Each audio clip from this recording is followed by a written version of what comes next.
What is up, YouTube, DTube, Steam Blockchain? So today I want to do a size comparison here.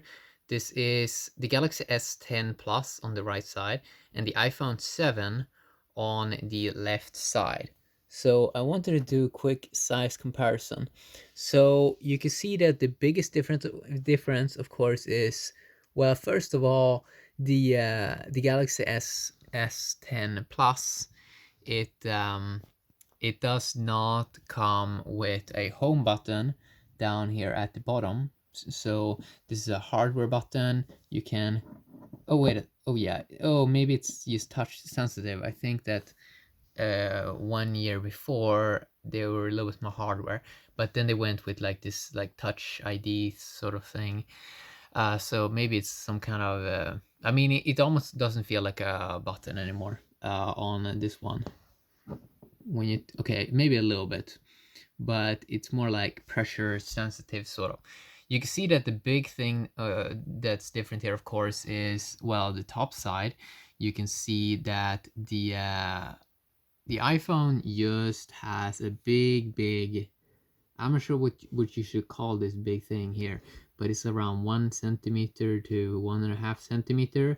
That just takes up a lot of space. Okay, it just takes up a lot of space, while on the Galaxy S10 Plus it's so much more clean, and that you also have a built-in dual camera on the front-facing side.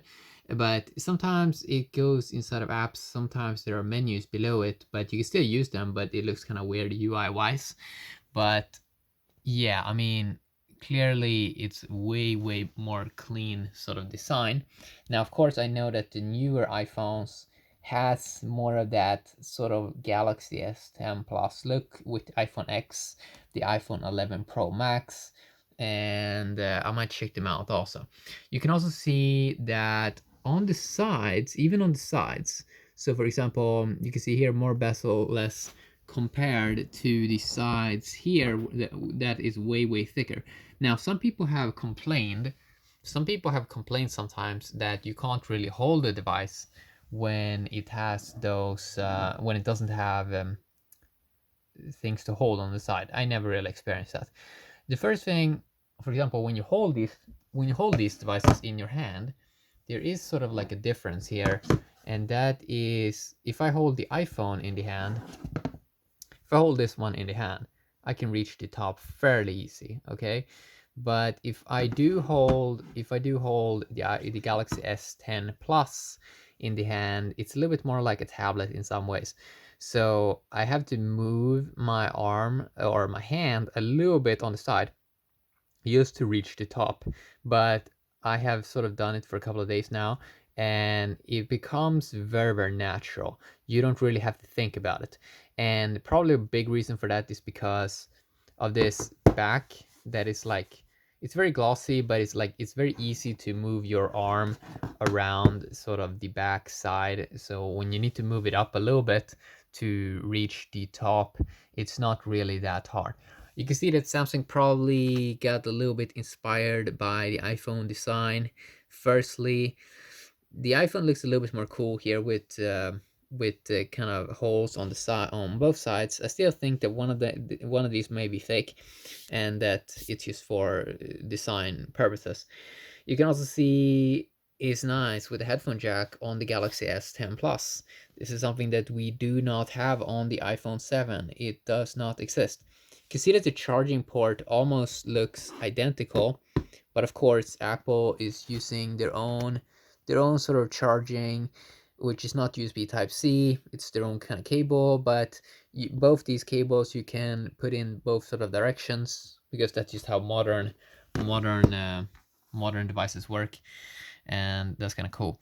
You can see more of a fingerprint magnet. I don't really care that much about it because it's as same as when Samsung did sort of plastic phones. I sort of enjoyed the durability of that, so I didn't really care.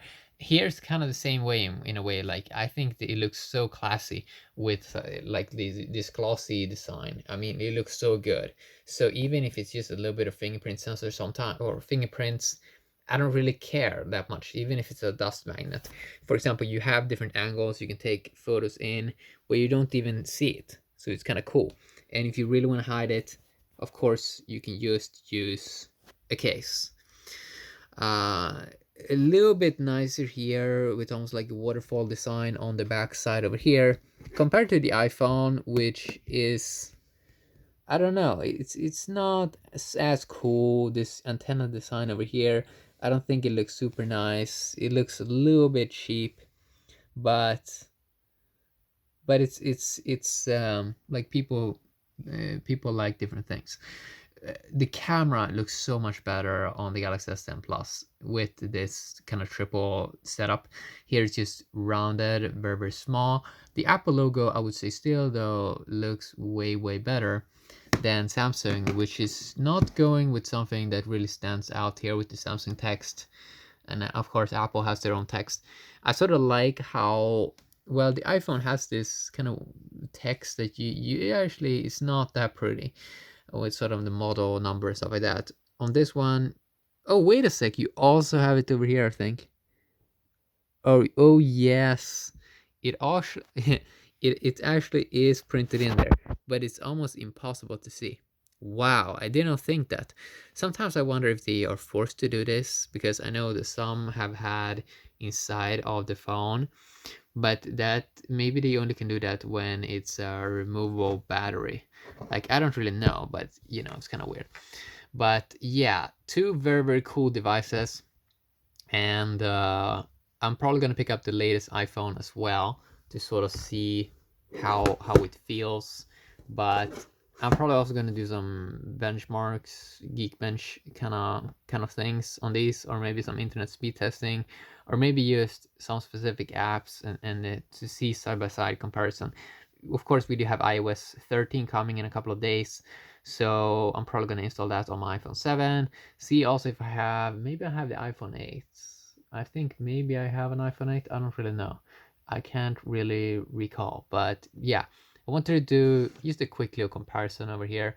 Nothing super fancy, nothing out of the ordinary. This is a video also recorded with the Galaxy S8, if you want to know sort of the quality of that sort of camera. So yeah, thanks for watching. Have an awesome day, YouTube, and yeah, bye bye.